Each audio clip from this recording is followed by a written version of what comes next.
the worst thing as well, at the time I had so many people saying I should stop and that I'll never learn and it won't work this way.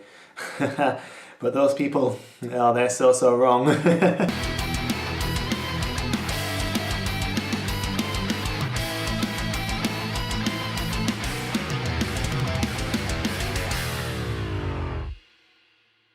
皆さんこんばんは、筋肉忍者アシです。よろしくお願いします。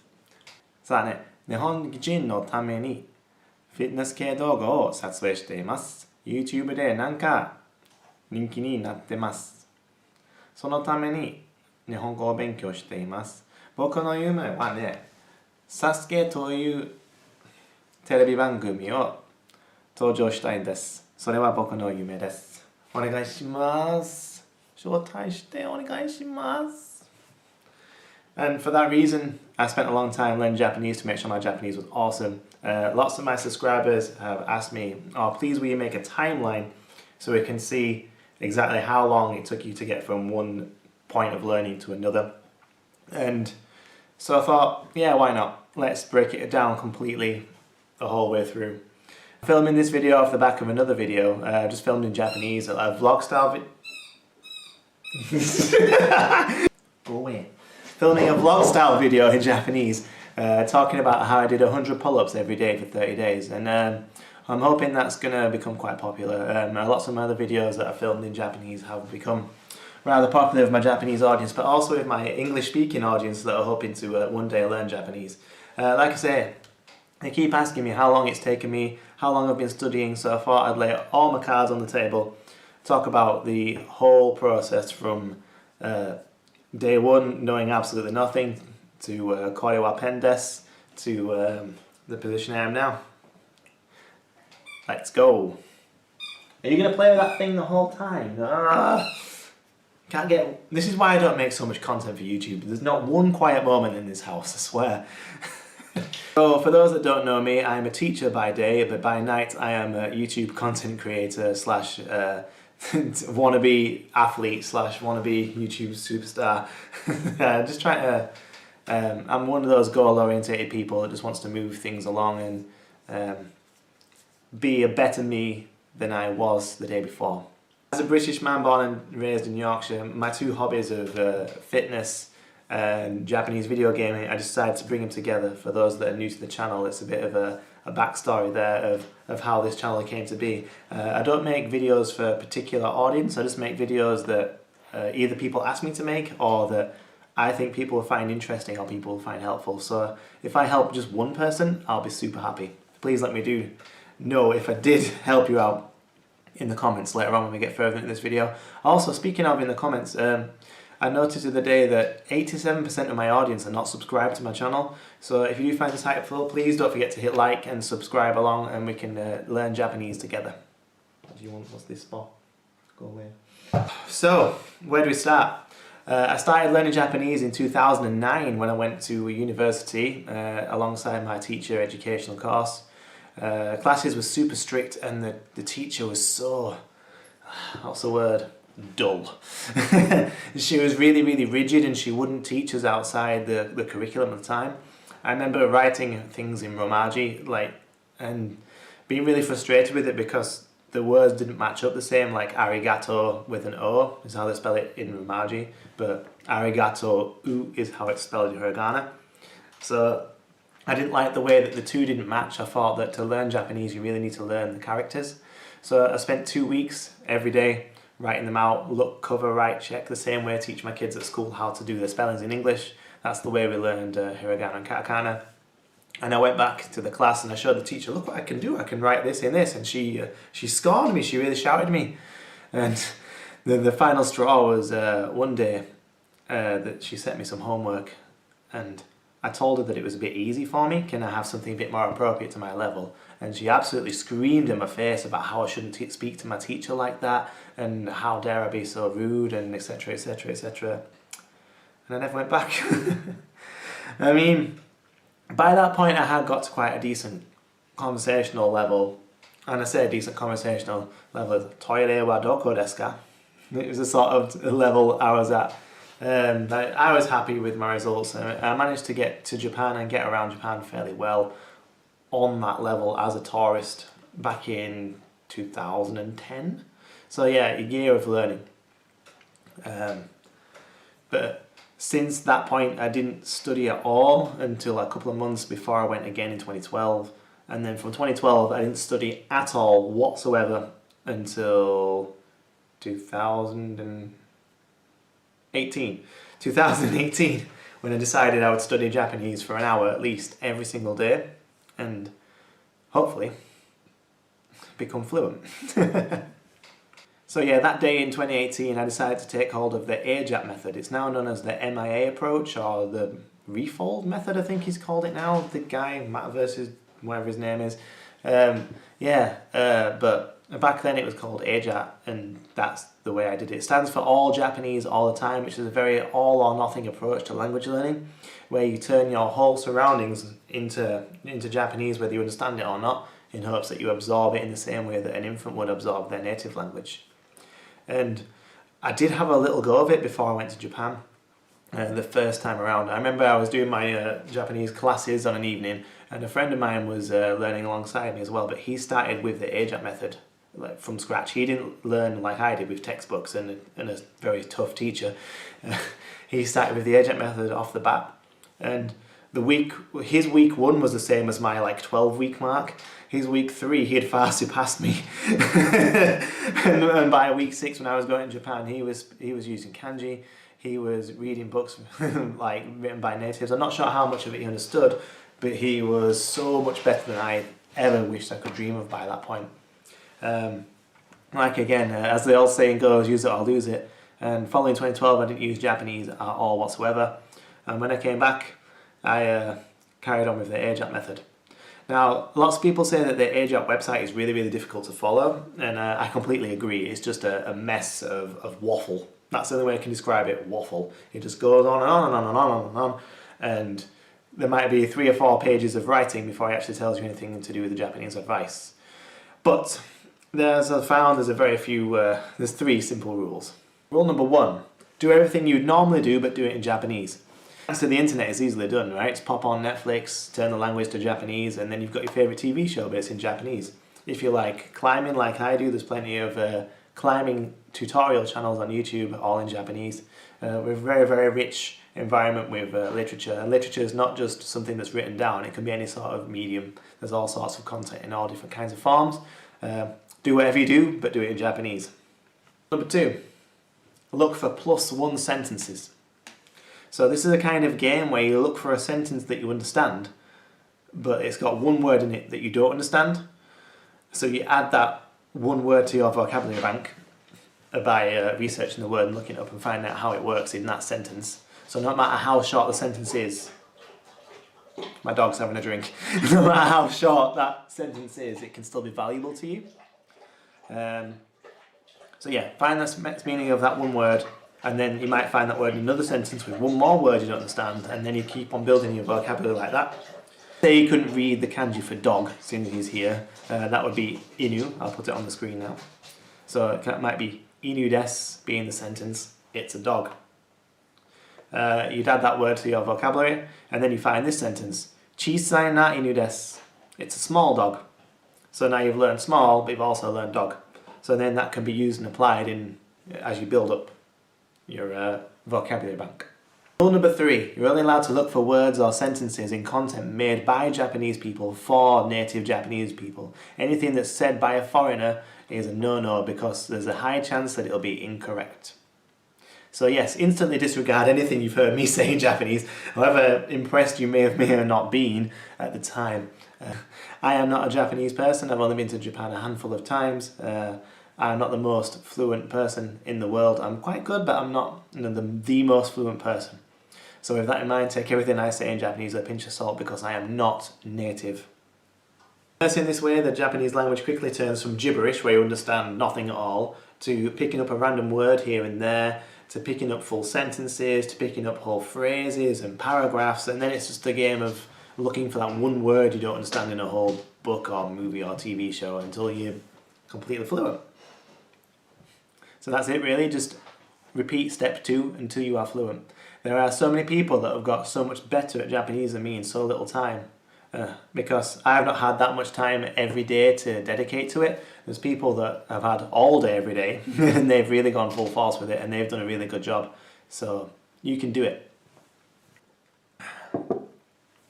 Yeah, if I can get to a level where I can watch TV without subtitles and understand everything that goes on, I can read books that are made for adults. You know, it's quite difficult words in those books. So if I can do that in 3 years, you can do it in 1, I'm sure. No pressure. Back in 2018, when I was beginning with my vlog style videos, I decided that my channel needs to be renamed something that reflects my attitudes and my passions and my love for video games, etc, etc. So I decided to go for the name Kinniku Ninja. It means muscle ninja or muscular ninja in Japanese. I like the training videos, but I like the language learning and putting the two together. So my first piece of advice was to do things that you like doing, but do it in Japanese. And I like playing Pokemon, so I picked up a Japanese version of Pokemon Sun and I started playing through that way. My initial concept was to go for every single word that I didn't understand, and I made a really long list and started putting those individual words into Anki. That was a big mistake. I shouldn't have done that. Individual words are very difficult to keep track of and to maintain, and they mean nothing out of context.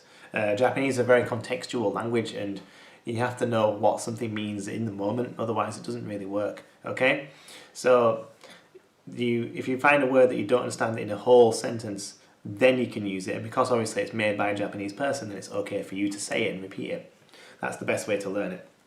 The first time I started playing, I've played through all the games in Japanese now. I went from Pokemon Sun, because of the kanji I didn't understand them, I went to Pokemon Yellow so I could read the hiragana and katakana really easily.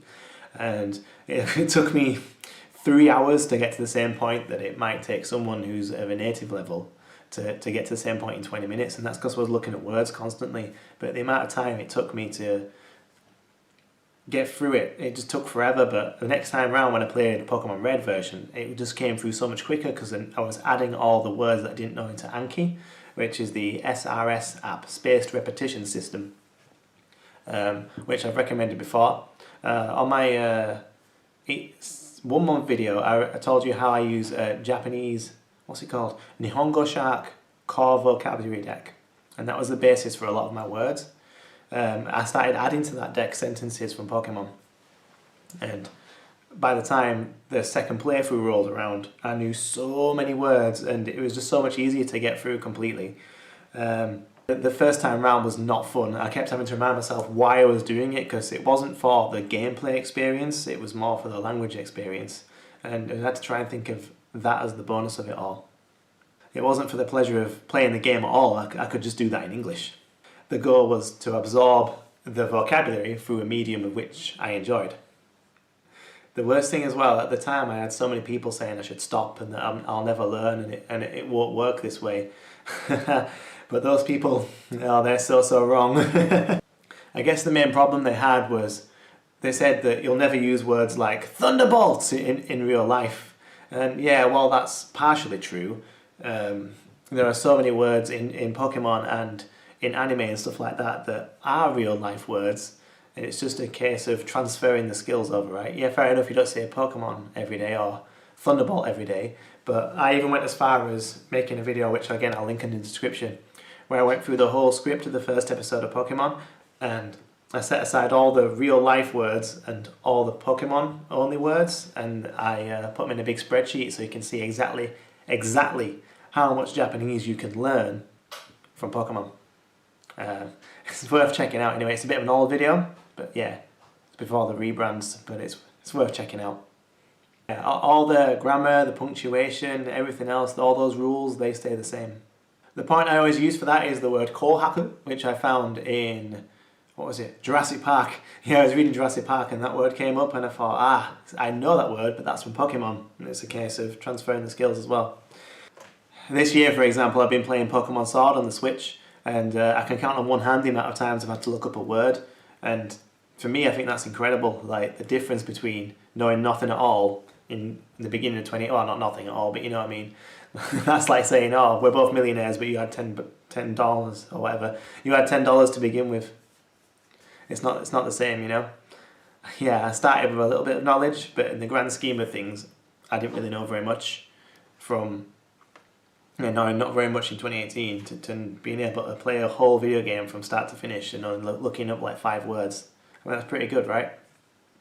So, if you don't count the little bit I learned back in 2009, if we only start in from the AJATT journey, I already knew hiragana and katakana, but that only took 2 weeks to learn, right? So, from day 1, nothing. Day 14, knowing hiragana and katakana, and I started learning kanji as well at the same time. By the end of month 1, I could do 100 kanji, which very, very confidently, and I understood basic phrases. Yeah, I really shouldn't have looked words up individually. Definitely sentence work, sentence mining, that's why it's called sentence mining, is the way forward. Also, I spent so much time back then looking through the Remembering the Kanji deck on with my Anki app and drawing out each individual kanji, and although it was fun, you could argue that it helped me remember it all, but looking back, I'd think I should have spent a lot more time just looking at the kanji and remembering its English equivalent rather than trying to remember the English equivalent and then draw the kanji out, because I could have spent so much more valuable time immersed in and doing things that were fun rather than things that were tedious and not really beneficial. Yeah, if you ask me to write out a kanji by hand now, I don't think, well, I could probably have like a very hazy image of it in my mind, but I'd have to probably look it up, see how it's stroke order, etc. Speaking of anyway, stroke order is a lot of rubbish, right? The amount of times I've seen Japanese people write out kanji by hand and it looks nothing like what it's supposed to do. They just fly out in any old how. Or I've seen people writing by hand, look at their phone to see how you write a kanji, do it, and that's native people. If they have to do that, I'm fine with that. And another thing that's going to battle that as well is, as an adult, how often is it that you actually write something by hand? Especially in this day and age. I know lots of people do prefer to do it, but the vast majority of people haven't picked up a pen since they were in high school. That's not the same as me in my job, and I obviously am not going to ever put down the skill of a handwritten letter, but in the real world, everything's moving on to technology, isn't it? So the likelihood of me writing a letter in Japanese is very, very minimal, and therefore I'm reluctant to learn how to write out every kanji one by one. By the 6-month mark, I could read over 1,000 kanji very confidently. I could understand a lot of TV, but there was still lots of questionable content. But I was very, very happy with my results by that point. I mean, the way I look at things is that time's going to pass either way, right? Tomorrow's still going to be tomorrow whether you've done the Japanese today or not, so you might as well just be that little bit better and try and improve yourself that little bit more every time. Speaking of reading kanji, a lot of people always ask me, how do I know the difference between the onyomi and the kunyomi of kanji? And I'll be honest, I don't. Even now I don't know what the difference is. I might be able to tell you lots of different readings for one kanji, but I couldn't tell you which was which. If you showed me a kanji in a sentence, I could tell you how it should be read, but other than that, I don't know what it is. I don't think it's a useful thing to learn, because, again, you could be doing more fun things and absorbing the language more quickly, but I just don't think it's a useful skill. Maybe I'm just not that far on yet. Who knows? By the 1 year point, I was reading novels, and I was just so pleased with everything that I could do and the way things were going. And the 1 year point, when I started making posts on my Instagram in Japanese and reading things aloud and things like that, was the point where I started getting contacted by natives, and the message was always the same. It was always, "Your Japanese isn't that good, you're lying to us." I was like, "It is." "It's not." "It is." And so they said, "Prove it." Okay. So I ended up in a fair few video calls with native people over Instagram, and just having a general chat about life and things like that. I think it was more of a really strange way to do a Japanese test, but I was quite happy with that, and they always seemed very genuinely impressed with my ability. I mean, yeah, I made some mistakes, but did I care? Not really. Do I care if I make a mistake now? No. You learn from your mistakes, that's how you get better at doing things. And I think the main point as well, and it is effortless. It's just, you're just doing fun things, right? But you're doing it in Japanese. And people say to me, what is the point where that I should be talking to people?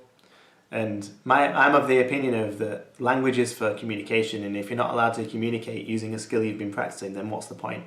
If you're not allowed to talk to people, and there's lots of people that think you should hold back from speaking, you should just input, input, input, and never output, then what's the point? What is the point? You might as well just give up, because you're never going to be able to use it. The major point is on grammar. Lots of people ask me, oh, what's the best way to learn grammar? At what point did you understand grammar? I threw the Take Him deck that's on the Anki shared deck, so I threw that in straight from the beginning as well. I'm not going to give like a point of when it becomes good on that.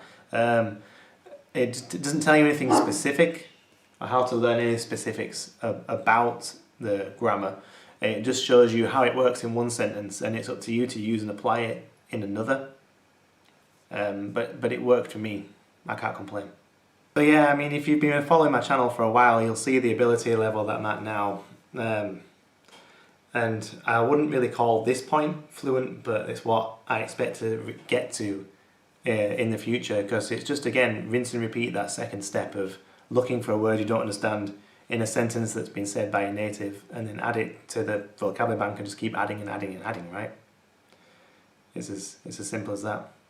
Any comments, any questions? Reach to me in the comments and I'll try and get back to you. Otherwise, stop watching my videos, because I'm not a native. Get out there, do some research, do whatever you like doing, but do it in Japanese. Okay? Until next time, mata ne.